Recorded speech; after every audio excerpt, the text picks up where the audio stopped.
Hi friends, here we are given two equations a power x equals c power q equals b and c power y equals a power z equals d. Then what is xy?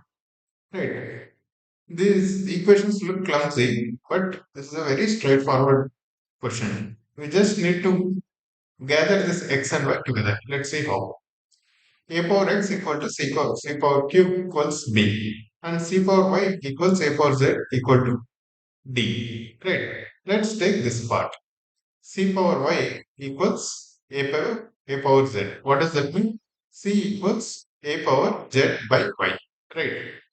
C equals a power z by y. Great. This is leading us to this.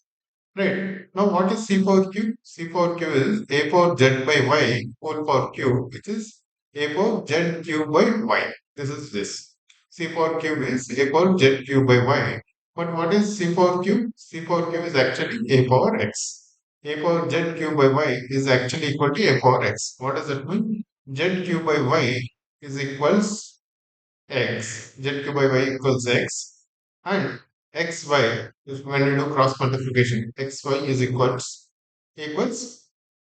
Z which is actually equal to qz.